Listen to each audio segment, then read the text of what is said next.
हिन वक़्तु जेको मौजूदु आहियूं को न को टॉपिक खणी ईंदा आहियूं। लाइव अचण जो असांजो को न को मक़सदु हूंदो आहे। अॼु जेको असांजो मक़सदु आहे, सिंध में ताज़ियल पियल बरसातुनि सबबि अञा ताईं किथे किथे अञा ताईं पाणी बिछल आहे, जंहिंजे करे जेके स्कूल ऐं जेके उहे अञा ताईं पाणी जी लपेट में आहिनि। असां सां गॾु मौजूदु आहे सीनियर एडवोकेट बख़्शण साथो। उन खां पुछंदासीं त उन हवाले सां छा चवणु आहे। तव्हां नहीं ॿुधाइजो, हे ताज़ियूं जेके बरसातियूं पियूं हुन में सॼी सिंध मुतासिर थी आहे, ऐं ख़ासि करे अञा ताईं उहे जेके तालीमी स्कूल आहिनि, प्राइमरी मिडल या हाई स्कूल, अञा ताईं उन्हनि में तालीम बहाल न थी सघी आहे। ॿार जेके आहिनि अञा ताईं हिकिड़े छंज ठाहे वेठल आहिनि किथे किथे स्कूलनि में, असांखे नज़र आयो आहे। उन हवाले सां तव्हांजो छा चवणु आहे?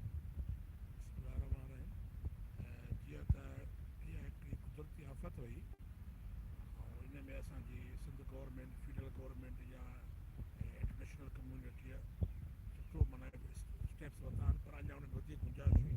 उन्हनि अञा वधीक कैपेसिटी, अञा वधीक उहे एफर्ट्स वठनि हा। रिलीफ तमामु सुठो ॾिनो आहे।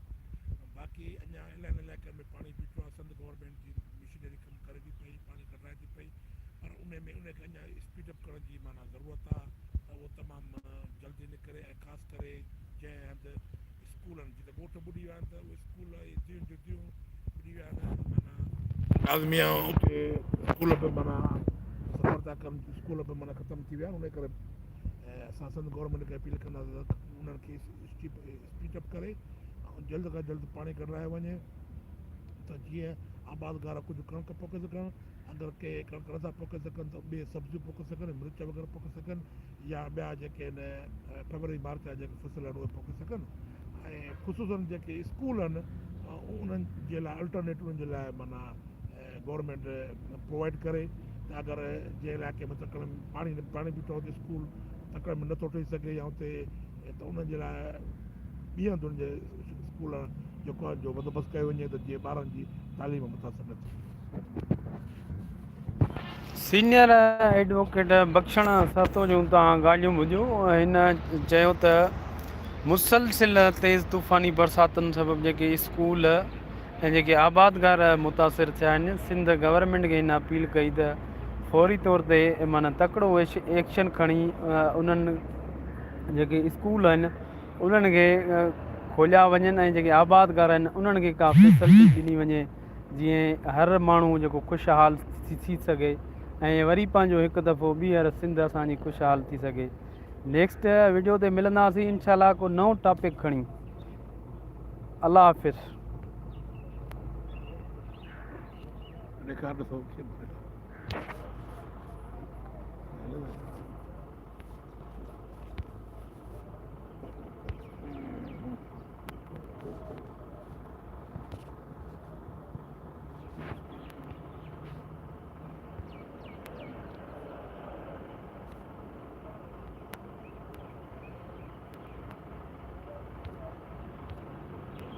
पाकिस्तान पीपल्स पार्टी के 55वें यौम तासीस के मौके पर